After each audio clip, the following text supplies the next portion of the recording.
Hello everyone, another video about taking care of your bike on a budget. It all started when I wanted to clean my chain, but instead of just cleaning the chain with what I had on hand, I spent an hour online on AliExpress searching for stuff that could help me. And I found this surprising deal. Only 46 cents for a whole bag of brushes to clean up your bike. So obviously I had to order immediately, and now let's see if they're any good. What's a better way to test bike brushes than to actually wash a bike? So that's exactly what I'm gonna do. While I'm setting up the stage, let's talk about the package. I've already opened it and even tested the brushes, so some of them will be dirty.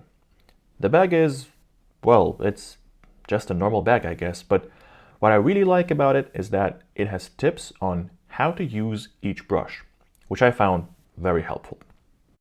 What I like not so much is that since it's a soft package, some brushes were deformed a little, but let's not forget how much they cost. So here is what we're working with. There's 8 brushes for different purposes, and I used only some of them. So let's talk about why this was the case and what's my view on the ones I actually used. I decided to start with this one, which is intended for cleaning your tires. It came the most deformed out of the package, as you can see, and the bristles are rather firm, so I wouldn't use it on the frame itself or actually anywhere else but the tires. The brush sits comfortably in the hand, and I found that it does a really good job. I actually hadn't thought that I'd get excited from scrubbing tires this much, but here I am. I'd give this brush a 9 out of 10. Took out a point because it came deformed. The next one is this chain cleaning machine, which initially was the whole point of my AliExpress search. I had troubles with this machine everywhere. How to assemble it, how to use, and then how to disassemble with soapy hands. I found that you need to pour the washing formula rather quickly in the machine as it's leaking out at the same time. Next, you need to apply significant amount of force to open or close it, but most importantly, it's hugging the chain so tightly that it's nearly impossible to turn the chain backwards, which means that you need a bike stand to use it. Or alternatively, you could turn the bike upside down, but then the soapy water would fall on the bike, which also doesn't make a lot of sense. So despite the fact that I really like the idea of this machine a lot, I'd give it a 2 out of 10 for this particular one. I hope that you'd get a better experience with a more expensive option, like a Park Tool, for example. Number 3 is this other chain brush, the quote-unquote normal one. Arguably, it won't be able to provide a deep clean as the machine. However, it's significantly easier to use. Basically, it's foolproof. You can choose how much force you want to apply and with what angles. The bristles are also quite firm and would work great for removing big chunks of grime.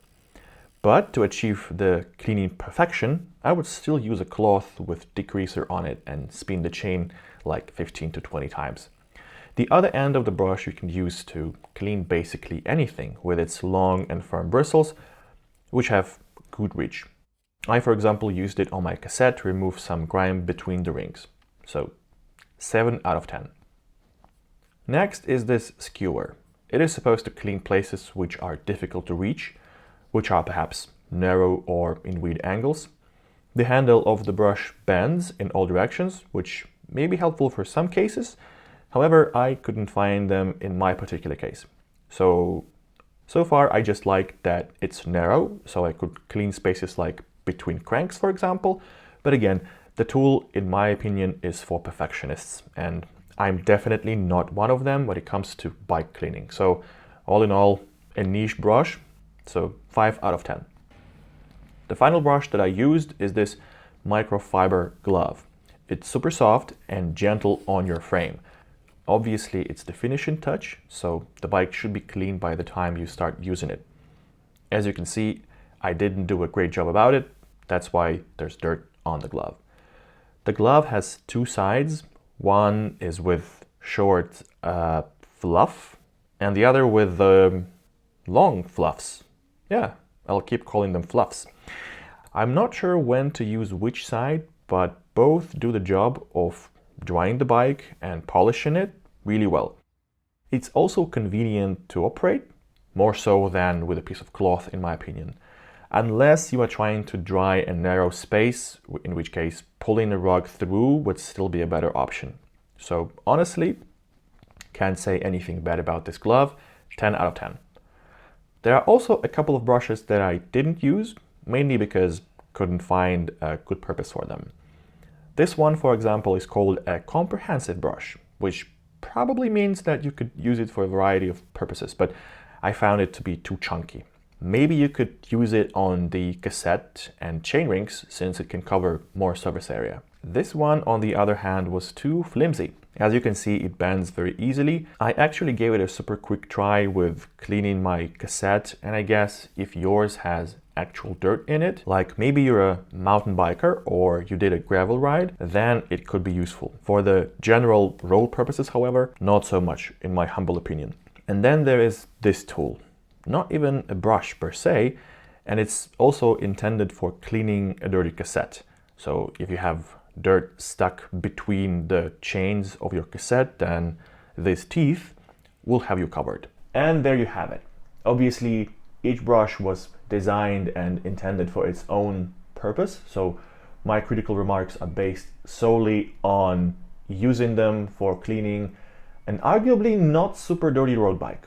As a takeaway from this video though, just take care of your bikes. They'll last longer. Oh, and don't forget to comment on how I misused or misrepresented a great brush. Thank you for watching, and I'll see you in the next video.